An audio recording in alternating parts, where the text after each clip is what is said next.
लग्नानंतर होईलच प्रेम मालिकेच्या आजच्या भागामध्ये जबरदस्त असा एपिसोड पाहायला मिळणार आहे.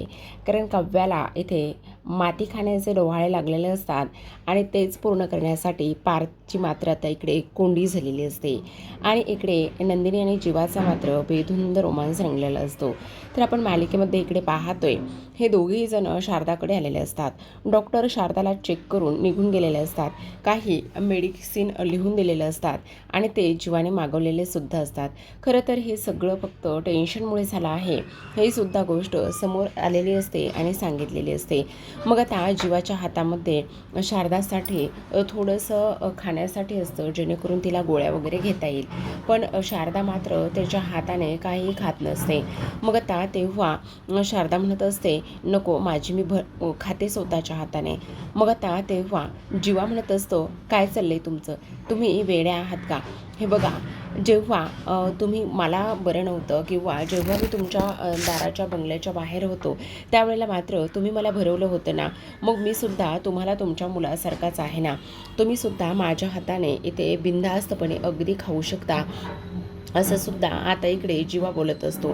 आता हे सर्व काही बोलल्यानंतर इथे शारदाला आणि त्याचबरोबर जीवाला त्या सगळ्या काही गोष्टी आठवतात आणि सगळ्या गोष्टी आठवल्यानंतर आता इथे मात्र तो म्हणत असतो, खरं तर आमच्या तय्यबली असते ना तर आम्हाला हे सगळं काही करायची गरज नसते. पण आता तय्यबली गेले तर कोणत्या तरी कामाला आणि मग आम्ही बाहेर कशा पद्धतीने चूल मांडली होती, काय काय केलं होतं, ह्या सगळ्या गोष्टी तुम्हाला तर बऱ्यापैकी माहितीच आहेत ना, असं सुद्धा आता इथे ती बोलत असते. आता हे सगळं काही बोलल्यानंतर आपण पाहतो इकडे मात्र दुसऱ्या बाजूला नंदिनी जीवाला हे सगळं काही करताना पाहतच असते आणि जीवा मात्र इथे शारदाला कशा पद्धतीने विनवतो आणि काय करतो हे सगळं काही इथे सुरू असतं.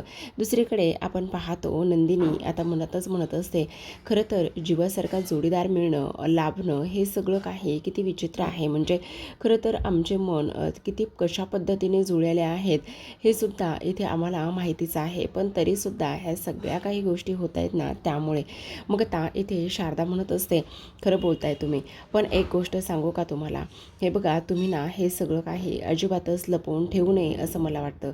ह्या सगळ्या ज्या गोष्टी आहेत ना त्या सगळ्या गोष्टी इथे घरी सगळ्यांना सांगा. म्हणजे काय होतं ना, एक खोटं लपवण्यासाठी पुन्हा दुसरं खोटं बोलावं लागतं, पुन्हा दुसरं खोटं लपवण्यासाठी पुन्हा तिसरं खोटं लपवावं लागतं. आणि म्हणूनच मी इथे काय म्हणते, हे बघा तुम्ही दोघंही जण उगाचच एवढा सगळा काही ट्रेस वगैरे घेऊ नका आणि ह्या सगळ्या गोष्टी घरी जाऊन सांगा. मग आता इथे नंदिनी म्हणत असते, नाही मी हे सगळं काही नाही करू शकत आहे. कारण इथे काव्या फक्त एवढं सगळं काही वसवत्त्या बोलल्या तर काव्याच्या डोळ्यामध्ये पाणी आलं, हे तुला माहिती ना. मग ह्या सगळ्या गोष्टी मला नाही करता येणार आहे, नाही सांगता येणार आहे. कारण काव्याची अवस्था आणि ते सगळं काही पाहून मला अजूनच त्रास होतो आहे, असं सुद्धा आता इकडे तो बोलत असतो. आता हे सगळं काही बोलल्यानंतर इथे मात्र शारदा म्हणत असते, पण तुम्हाला ह्या सगळ्या गोष्टी कळायला हव्यात. कारण किती नाही म्हटलं तरीसुद्धा तुम्ही जर आत्ता हे सगळं काही सांगितलं, सगळं काही व्यवस्थित झालं ना तरच मग सगळं व्यवस्थित होणार आहे आणि त्यामुळे तुम्ही जरा तरी थोडंसं धीराने वगैरे घेतलं पाहिजे, असं ती बोलत असते. आणि मला असं वाटतंय की सगळं काही तुम्ही सांगून टाकावं, असं ती बोलते. तेव्हा मात्र इथे नंदिनी म्हणत असते, नाही आई, हे बघ असं नाही करता येणार आहे, प्लीज. मग आता जीवा म्हणत असतो, आई तुम्ही अगदी बरोबर बोलताय, मला तुमचं म्हणणं अगदी बरोबर पटत आहे. कारण किती नाही म्हटलं तरीसुद्धा इथे काव्याला कधी ना कधी ह्या गोष्टी कळायलाच पाहिजेत. मग आता इथे शारदा म्हणत असते, लक्षात येते का नंदिनी तुझ्या, हे बघ आई मला सगळं लक्षात येते गं, सगळ्या गोष्टी मला इथे कळत आहेत, पण काय करणार ना गं तेच मला कळत नाही आहे. कारण मला एक गोष्ट सांग आई, हे बघ जर आत्ता मी हे सगळं काही काव्याला सांगितलं आणि तिने जर अजूनच टेन्शन वगैरे घेतलं तर मग काय करायचं ते तरी तुला कळते का? मला त्यामुळेच तिचा फार जास्त टेन्शन आणि काळजी वाटते, असं सुद्धा आता इकडे ती बोलते. आता हे सगळं काही बोलल्यानंतर आपण पाहतो दुसरीकडे मात्र इथे मी तिला सांगणार आहे असं म्हणता क्षणी आता इकडचा सीन देशमुखाकडचा दाखवलेला आहे. देशमुखांकडचा सीन दाखवल्यानंतर आता इथे आपण पाहतो की कशा पद्धतीने इथे काव्या रडत असते आणि काव्या रडत असताना सगळेजण आता इथे असतात. मग आता काव्या रडत असताना सगळेजण असताना तिला विचारत असतात की नेमकं काय झाले, तू रडतेस का म्हणून. आता इथे काय झाले, तू रडतेस का काव्या? सांग ना प्लीज. हे बघ काव्या, असं रडू नकोस बरं, आणि तू सांगितल्याशिवाय आम्हाला कसं कळणार आहे नेमकं काय झालंय म्हणून. मिथून म्हणत असतात, तेच तर, काय झाले तुला एवढं रडायला, आणि तू सांग ना, सांगितल्याशिवाय आम्हाला कळणारं सुद्धा नाही ना, असं सुद्धा आता इकडे ती बोलत असते. मग आता काव्या म्हणत असते, काय करू सांग ना, मला कळतच नाही आहे. तेव्हा नंदिनी म्हणत असते, काय झालं ते तरी सांग. अगं ताई, मी आजची टेस्ट होती ना, त्या टेस्टमध्ये मी नापास झाली आहे. काय, तू टेस्टमध्ये नापास झालीस? हो. का? आपण का? तू तर अभ्यास केला होतास ना, मग तू टेस्टमध्ये नापास कशी काय झालीस, आणि नेमकं झालंय काय? तेव्हा मात्र इथे ती म्हणत असते, मला सगळं काही टेन्शन आलं, मला तर ऐनवेळेला कळलंच नाही काय करावं म्हणून, आणि त्यामुळे ह्या सगळ्या गोष्टी झाल्यात. काय करणार काय नाही ते सुद्धा मला इथे कळत नव्हतं, असं सुद्धा इथे आता ती बोलत असते. मग आता नंदिनी म्हणत असते, नेमकं तू कशाबद्दल बोलतेस, काय बोलतेस, हे तुला कळतंय का, असं सुद्धा आता इकडे ती बोलत असते. तेव्हा मात्र काव्य म्हणत असते, त्याचं काय झालेलं आहे ना, की इकडे रात्री आम्ही बसलो होतो बोलत, आईने त्यांच्या डिसेंबरच्या याचा प्रेग्नेन्सीचा इश्यू सांगितला, आणि डिसेंबर हा महिना काही इथे देशमुखांना चांगला नाही आहे, आणि त्याच टेन्शनमध्ये मी होते, आणि त्याच टेन्शनमुळे मला ना इथे अभ्यासाचं खूप लोड आला, आणि त्यामुळे मला काहीही आठवत नव्हतं. तेच विचार माझ्या डोक्यामध्ये सुरू होते, आणि त्या सगळ्या गोष्टीमध्ये झालं. मग आता मानिनी तरी ते डोक्याला हातच लावून घेतलेला असतो. मानिनीने फक्त तिला बोलता बोलता सांगितलेलं होतं की डिसेंबरमध्ये काय झालं आहे म्हणून, आणि हिने एवढा त्या गोष्टीचा विचार केला आहे की काही विचारूच नका. आता मानिनी म्हणत असते, VDS का काव्या तू? अगं ते मी तुला सांगितलं, आणि लगेचच तू त्या सगळ्या गोष्टींचा एवढा विचार केलास. मग आता इथे मात्र पार्थला हे सगळं काही सहन झालेलं नसतं. पार्थ मात्र इथे मानिनीवर आवाज चढवतो आणि म्हणत असतो, काय झालं आई, तू असं का वागलेली आहेस, आणि त्याचबरोबर त्यांना तर कळत नाही पण तुला कळतंय नाही, तू अशी का वागली आहेस? तुला काय गरज होती त्यांना ह्या सगळ्या काही गोष्टी ते सांगायची? वेडी आहेस का तू? आता मात्र पार्थचा आवाज मानिनीवर चढलेला असतो, आणि पार्थचा आवाज मानिनीवर चढल्यानंतर इथे लगेचच काव्या म्हणत असते, अहो तुम्ही आईला का बोलताय, आणि आईची ह्या सगळ्यामध्ये काय चूक आहे? मग आता इथे वसू त्याच संधीचा फायदा उचलते, आणि वसू म्हणत असते, बघितलंस का बाई मानिनी, बघितलंस का काय झाले, तुझी पोरं कशी वागतायत, काय करतायत, बघितलंयस का तू? अगं तुझ्या पोरांनी तर इथे करच केला आहे, झाले ते तर आता बायकोचा बैलच झालेले आहेत, बघितलंस का? तुला तर आता किंमतच नाही राहिली. अगं बायकोसाठी इथे अशा पद्धतीने तो तुझ्यावर आवाज चढवून बोलत आहे, मग आता काय करायचं आहे कळतंय का तुला? असं सुद्धा आता इथे ती बोलत असते. आता हे सगळं काही झाल्यानंतर मानिनीला राग येतो. मानिनी मात्र इथे हात जोडत असते आणि म्हणत असते, खरं तर माझ्यामुळे हे सगळं काही झालेलं असेल ना तर मला माफ कर. आणि त्याचबरोबर इकडे आता नंदिनी समोर जाते. नंदिनी मानिनीचे हात पकडते आणि म्हणत असते, आई तुम्ही हे काय करताय, ह्या सगळ्या गोष्टीमध्ये तुमची काहीही चूक नाही आहे, आणि तुम्ही माफी का बरं मागताय? मग आता लगेचच मानिनी म्हणत असते, कारण हे सगळं माझ्यामुळे झालं असं मला वाटायला लागलं ना, पण मी फक्त तिला सांगायचं होतं आणि काही गोष्टी इन्स्ट्रक्शन्स द्यायच्या होत्या, म्हणून मी ते सगळं काही सांगत होते, बस एवढंच होतं, याच्या पलीकडे माझा दुसरा कोणताही हेतू नव्हता, असं सुद्धा ती आता इथे बोलत असते. तेव्हा नंदिनी म्हणत असते, आई मला हे सगळं काही माहिती आहे, तुम्ही मला सांगायची वगैरे काही गरज नाही आहे, आणि प्लीज तुम्ही एक्सप्लेन वगैरे काही करू नका. मग आता इकडे वसू पुन्हा म्हणत असते, अगं एवढंच नाही आहे मानिनी, तुला तर ह्या मोठ्या सुनेची म्हणजेच ह्या काव्याची फारच जास्त काळजी वाटते ना, पण तुझी ही काव्या काळजी करण्यासारखी आहे का? तू बघितलंयस ना आज ती कशी वागली, आणि त्याचबरोबर जीवाने पार्थने सरळ तुलाच इथे दोष दिला आहे. अगं नंदिनीकडे तर तुझं अजिबातच लक्ष नाही आहे, आणि नंदिनी काय करते, कुठे जाते, काही तुला घेणं देणं नाही आहे. तू लाड करते फक्त आणि फक्त एकट्या त्या काव्याचेच लाड करत आहेस. मग आता तुला काय बोलायचं? मग आता खरंच मानिनी इथे नंदिनी समोर येते आणि हात जोडत असते आणि म्हणत असते, आई खरं सांगू का, ह्या सगळ्या गोष्टी जर माझ्यामुळे होत असतील ना तर खरंच सांगते मला ना माफ करा. तेव्हा मानिनी म्हणत असते, खरंच गं माझं तुझ्याकडे दुर्लक्ष होतंय का, मी तुझ्याकडे लक्ष वगैरे देत नाही आहे का, असं सुद्धा ती बोलत असते. तेव्हा मात्र नंदिनी म्हणत असते, नाही आई असं काहीही नाही आहे, हे बघा तुम्हाला असं का वाटतंय, हे बघा असला कोणत्याही गोष्टीचा तुम्ही उगाचच विचार करू नका, असं काहीही नाही आहे, असं मानिनी स्पष्टपणे बोलत असते. तेव्हा मात्र इथे नंदिनी म्हणत असते, आई तुमच्या गोष्टी लक्षात येत आहेत का? अहो मला इकडे पौष्टिक लाडू खायचे होते, तेव्हा नाचणीचे लाडू तुम्ही अक्षरशः एवढ्या कडाक्याच्या उन्हामध्ये तिथे किचनमध्ये दिवसभर उभं राहून बनवलेच आहेत ना, मग ते सगळं नाही का दिसत आहे? मग तुम्हाला ह्या सगळ्या गोष्टींचा विचार करण्याची काही गरज नाही आहे, आणि तुम्ही वसवात त्याचं काय एवढं लागून घेताय मनाला? मग आता नंदिनी मात्र वसूवर आवाज चढून बोलत असते. दुसरी दुसरीकडे पार्थ मात्र आता लगेचच काव्याच्या सांगण्यावरून मानिनीसमोर बसतो आणि मानिनीसमोर बसूनच आता तो माफी मागत असतो आणि मानिनी मात्र लगेचच त्याला माफसुद्धा करत असते. आता मानिनीने माफ केल्यानंतर आपण पाहतो की इकडे काव्यालासुद्धा तेवढाच आनंद झालेला असतो. काव्याला आनंद झाल्यानंतर आता मात्र सगळ्यात महत्त्वाची गोष्ट म्हणजे इथे मिथुन म्हणत असतात, झालं सगळं काही व्यवस्थित झालेलं आहे ना, मग उगाचच कशाला कोण टेन्शन घेते आणि काय करते, कोणाला काहीही टेन्शन वगैरे घेण्याची काहीही गरज नाही आहे, असं सुद्धा आता इथे ती बोलत असतात. तेव्हा आता इकडे जीवाला इथे जी शारदा आहे तिचा मेसेज आलेला असतो की तुम्ही या सगळ्या गोष्टी ज्या आहेत ना त्या इकडे काव्याला सांगितल्या का, आणि जर सांगितल्या नसतील तर सांगू नका प्लीज, असं सुद्धा त्या मेसेजमध्ये असतं. आता हे सगळं काही झाल्यानंतर आपण पाहतो की इथे आता लगेचच तो मेसेज इथे तो नंदिनीला दाखवतो आणि नंदिनीला तो मेसेज दाखवल्यानंतर मात्र इकडे कोणाचीही काही सांगण्याची हिंमत मात्र अजिबातच होत नसते.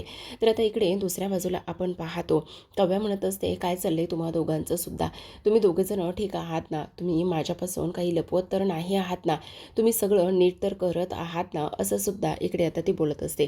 तेव्हा मात्र काव्या पार्थवर ओरडते आणि म्हणत असते, काय चाललंय देशमुख तुमचं, तुमची हिंमत कशी झाली हे सगळं काही बोलण्याची, आणि त्याचबरोबर तुम्ही असं बोलायला करायला नको होतं, आणि सगळ्यात महत्त्वाचं म्हणजे आत्ताच्या आत्ता आईला तुम्ही सॉरी तर म्हटलातच, पण तुम्ही फार चुकीचं वागला आहात, असं सुद्धा आता इकडे ती बोलत असते.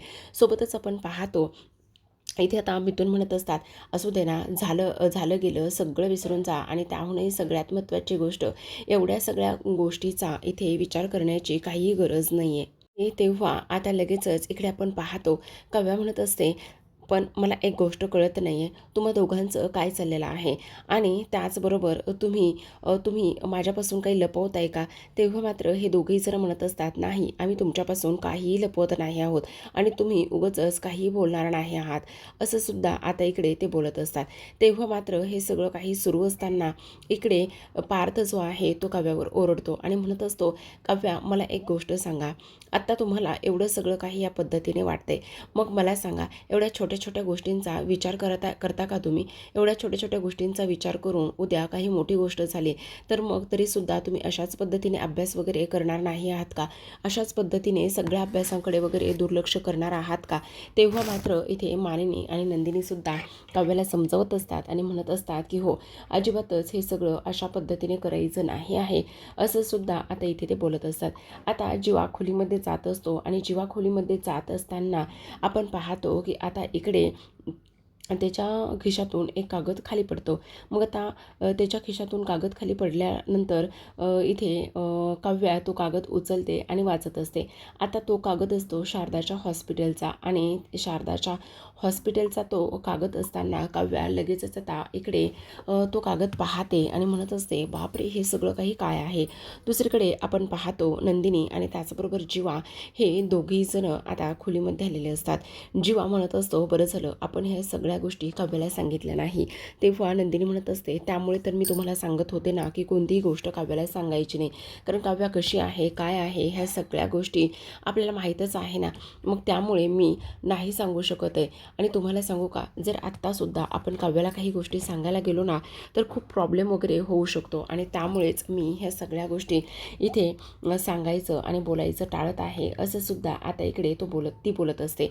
तेवढ्यातच आता काव्या तिथे आलेली असते. काव्याच्या हातामध्ये ते पेपर्स असतात आणि लगेचच ती म्हणत असते, मला काय सांगणार नव्हतात, माझ्यापासून कोणती गोष्ट तुम्ही लपून ठेवणार होतात, आत्ताच्या आत्ता तुम्ही बोलायचं आहे माझ्याशी, आणि त्याचबरोबर हे सगळं काय होतंय आणि ह्या सगळ्या गोष्टी तुम्ही का आणि कशामुळे करताय.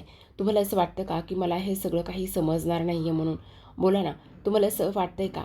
मग आता इकडे ती म्हणत असते, काय काय चाललंय काय, आणि मला असं का बरं वाटेल, हे बघ मला असं काहीही वाटत नाही आहे, असं सुद्धा आता इकडे ती बोलत असते. आता हे सगळं काही बोलल्यानंतर काव्या पुन्हा म्हणत असते, तुम्हाला तेच वाटते की मला काहीही समजलेलं नसेल आणि तुम्ही सरळ सरळ माझ्यापासून गोष्टी लपवून ठेवाल म्हणून, पण ते शक्य नाही आहे. तुम्हाला माझ्यापासून गोष्टी लपवून ठेवणं हे शक्य होणार नाही, मला समजलं आहे. मग आता नंदिनी म्हणत असते, काय समजलं आहे तुला. तर आता ती म्हणत असते, तुम्ही जे लपवून ठेवत होतात ना माझ्यापासून त्याच गोष्टी मला समजलेल्या आहेत आणि तेच मला कळलेलं आहे. का लपवलं तुम्ही माझ्यापासून? अगं तू कशाबद्दल बोलतेस? हेच बोलत आहे आईच्या आजारपणाबद्दल. आईला त्रास झाला आहे का? आई पुन्हा हॉस्पिटलमध्ये गेली होती का? आणि आई जर हॉस्पिटलमध्ये गेली होती तर ही गोष्ट तुम्ही मला का नाही समजून सांगितली? आणि त्याचबरोबर तुम्हाला असं वाटतं का प्रत्येक वेळी मी लहान आहे, मी धाकटी आहे आणि नंदिनी ताई तू मोठी आहेस म्हणून प्रत्येक वेळी हे तुलाच करायचं असतं का? असं सुद्धा आता इकडे ती बोलत असते. तेव्हा मात्र नंदिनी म्हणत असते, नाही नाही असं काहीही नाही आहे, प्लीज तुझा काहीतरी चुकीचा अर्थ होतोय, तू काहीतरी इथे गैरसमज करून घेऊ नकोस, असं सुद्धा ती बोलत असते. आता हे सगळं काही बोलून झाल्यानंतर दुसरीकडे शारदा विचार करत असते की काय करावं आणि काय नाही ते समजतच नाही आहे. म्हणजे तसं पाहायला गेलं ना तर इथे आता नंदिनीने काव्याला सांगितलेलं असेल का, एक फोनच करून बघते. मग आता ती लगेचच फोन करते. आता फोन केलेला असताना लगेचच तिथे काव्या रिटर्न आलेली असते आणि काव्या रिटर्न आल्याबरोबर नंदिनीच्या हातातला तो फोन काढून घेते आणि म्हणत असते, आई मी काव्या बोलत आहे आणि मला सगळ्या गोष्टी समजल्या आहेत. मग आता ती म्हणत असते, काय, कोणत्या आणि कसल्या गोष्टी तुला समजल्यात? मग आता ती म्हणत असते, हेच तू माझ्यापासून काय काय आणि कशा पद्धतीने लपून ठेवत होतीस ना, हे सगळं काही मला समजलेलं आहे, असं सुद्धा आता इकडे ती बोलत असते. आता हे सर्व काही बोलून झाल्यानंतर आपण पाहतो की इकडे शारदा म्हणत असते, नेमकं काय समजलंय तुला?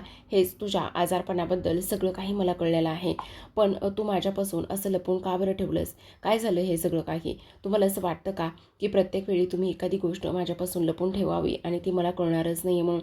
हे बघा आई, असं अजिबातच करत जाऊ नका, कारण त्या गोष्टीमुळे मला फार त्रास होतो आणि मला आता कळतंय गं, मला इथे तुम्ही किती नाही म्हटलं, किती काही जरी सांगितलं ना तरीसुद्धा त्या सगळ्या गोष्टी मला इथे समजत आहेत आणि त्यामुळे तुम्ही माझ्यापासून काही लपवण्याची वगैरे अजिबातच गरज नाही, असं सुद्धा आता इकडे ती स्पष्टपणे बोलत असते. आता हे सर्व काही बोलल्यानंतर इथे मात्र नंदिनी आणि त्याचबरोबर ह्या दोघींनासुद्धा थोडंसं बरं वाटलेलं असतं. त्यांच्या मनामध्ये विचार येतो की नाही ठीक आहे, आता कमीत कमी काव्या फक्त हॉस्पिटलच्या त्या गोष्टीबद्दल बोलत आहे आणि बाकी कशाबद्दलही नाही, हे सगळं तिला आता समजलेलं असतं. आणि तेव्हा मात्र इकडे आता काव्या तो फोन नंदिनीकडे देते आणि तिथून निघून जात असते. आता काव्याला थोडासा नंदिनीचा राग आलेला असतो. मग आता शारदा म्हणत असते, काय झालं, सगळं ठीक आहे ना? काव्याला तुम्ही सांगितलं नाही ना, ती गोष्ट बरीच केली. मग आता नंदिनी म्हणत असते, हो आई, आम्ही ती गोष्ट जी आहे ना ती काव्याला सांगितली नाही. जर आम्ही ती गोष्ट काव्याला सांगितली असती तर खूप मोठा प्रॉब्लेम झाला असता. पण आई नकळतपणे तिला तुझ्या ह्या आजाराबद्दल आणि त्याचबरोबर तुझ्या ह्या सगळ्या टेन्शनबद्दल तिला समजलेलं आहे, असं सुद्धा आता इकडे ती बोलत असते. आता हे सर्व काही बोलून झाल्यानंतर इथे मात्र फोन ठेवला जातो आणि त्यानंतर काव्या पुन्हा येते. काव्या पुन्हा तिथे आल्यानंतर इथे लगेचच आता नंदिनी म्हणत असते, आई चल मी तुला नंतर फोन करते. आणि तेव्हा मात्र इथे काव्या म्हणत असते, नाही नाही तू बोललीस तरी चालेल, मला काही प्रॉब्लेम नाही आहे.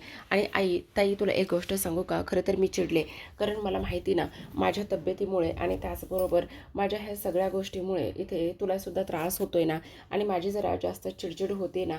पण ताई तू अजिबात काळजी करू नकोस, माझं चुकलं, मी ना तुझ्यावर उगाचच एवढी चिडचिड वगैरे करायला नको होती. मग आता नंदिनी म्हणत असते, हो अगदी बरोबर आहे काव्या, आता तुला ना थोडंसं व्यवस्थित राहायला पाहिजे आणि त्याहूनही सगळ्यात महत्त्वाची गोष्ट म्हणजे तुला आता इथे तुझ्यासोबतच बाळाची सुद्धा काळजी घ्यायला हवी की नाही? मग आता काव्या म्हणत असते, हो तू अजिबात काळजी करू नको, माझ्याबरोबर मी बाळाची सुद्धा व्यवस्थित काळजी घेईल, असं सुद्धा आता इकडे ती बोलत असते. हे सगळं काही बोलल्यानंतर आपण पाहतो नंदिनी म्हणत असते, हो कारण मला ना इकडे सगळ्यात जास्त तुझी आणि त्याचबरोबर तुझ्या बाळाची काळजी आहे. मग आता काव्या जाता जाताना नंदिनीच्या पोटावर हात ठेवते आणि बाळाला गुड नाईट म्हणत असते आणि गुड नाईट म्हटल्यानंतर ती आता तिथून निघून जात असते. तेव्हा मात्र जीवाला धक्काच बसतो. तर आता आजच्या भागामध्ये एवढंच. उद्याचा भाग पाहायचा असेल तर नक्की चॅनलला सबस्क्राईब करा. उद्याच्या भागामध्ये आपण पाहतो आता मध्यरात्र झालेली असते. पार्थ मात्र गाढ झोपलेला असतो. काव्या त्याच्या जवळ जाते आणि त्याला म्हणत असते, देशमुख ऐका ना, मला ना बाहेरून मातीचा खूप वास येतोय, किती सुंदर असा वास यायला लागलेला आहे. तेव्हा पार्थ म्हणत असतो मग त्या काव्या म्हणत असते, फक्त नाही देशमुख ऐका ना, मला ना बाहेरची माती खायची आहे, आता ती माती खाण्याची मला फार इच्छा होते, असं काव्या म्हणते. दुसरीकडे आपण पाहतो आता इकडे नंदिनीला खुश करण्यासाठी किंवा तिच्या मनासारखं वागण्यासाठी आणि त्याचबरोबर तिला एकटेपणा जाणून न देण्यासाठी जीवा इकडे लाख मोलाचे प्रयत्न करत असतो.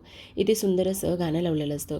दोघांनीही एकमेकांचे हात हातामध्ये गुंफलेले असतात आणि त्यानंतर त्या गाण्यावर तो पुन्हा डान्स करायला सुरुवात करत असतो. आता नंदिनीसुद्धा त्याच्याबरोबर नाचत असते.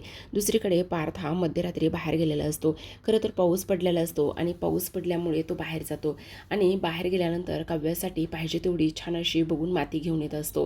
त्यांच्याच गार्डनमधली असते. पण आता जेव्हा तो बाहेरून घरामध्ये येतो तेव्हा मानिनी जागीच असते. मानिनीला कसला तरी आवाज येतो. पाऊस आलाय, कपडे वगैरे आहेत का, खिडक्या दारं उघडी आहेत का, बंद आहेत, ह्या गोष्टी पाहण्यासाठी तिला जाग आलेली असते आणि म्हणूनच ती बाहेर आलेली असते. आता समोरून येणाऱ्या पार्थला पाहते तर पार्थचे सगळे काही पाय चिखलाने माखलेले फरशीवरती पडलेले असतात आणि त्याचे डाग उमटलेले असतात. पार्थ मात्र ते भरलेले पाय घेऊन सगळ्या घरभर फिरत असतो. आता जाणाऱ्या पार्थला मात्र मानिनी पाहते आणि त्याला जागीच थांबवते आणि जोरातच पार्थ असा म्हणून आवाज देते. आता पार्थला कळतं की त्याला त्याच्या आईनं पकडलं आहे म्हणून. मग आता तो सुद्धा आहे त्याच ठिकाणी थांबतो. आहे त्याच ठिकाणी थांबल्यानंतर मानिनी जवळजवळ येत असते आणि जवळजवळ आल्यानंतर इकडे आता मानिनी म्हणत असते, काय झालं पार्थ, आणि हे तुझे पाय कशाचे आहेत आणि हे डाग कशाचे झालेले आहेत. तेवढ्यातच आता इकडे पार्थ म्हणत असतो, ह्या मातीचे. मग आता पार्थने माती आणलेली असते आणि ती माती आणल्यानंतर त्याने ती माती ताटात ठेवलेली असते आणि त्यावर ताट झाकून ठेवलेलं असतं. मग आता मानिनी ते ताट बाजूला काढते आणि ताट बाजूला काढल्यानंतर त्या ताटाखाली तिला माती दिसते. मग आता लगेचच इकडे मानिनी म्हणत असते, काय सुरू आहे हे सगळं काही, आणि ही माती का आणि कशासाठी. मग आता इकडे लगेचच काव्या म्हणत असते, बापरे. मग काव्याला सुद्धा धक्काच बसतो. मग तेवढ्यातच आता इकडे जी काही मानिनी आहे ती मानिनी म्हणते, ही माती हे सगळं कशासाठी. पण आता लगेचच इकडे पार्थ म्हणत असतो, ही माती काव्यासाठी. पण काव्या मात्र सरळ सरळ इकडे पार्थकडे बोट दाखवते आणि म्हणत असते, ही पार्थ देशमुखांनी माती आणली आहे. पण काव्या सांगत नाही की तिला मातीचे डोहाळे लागले आहेत म्हणून. आणि तेव्हा मात्र आता मानिनी ह्या सगळ्या गोष्टीवरती काय उत्तर देईल आणि काय करेल हे पाहणं फार इंटरेस्ट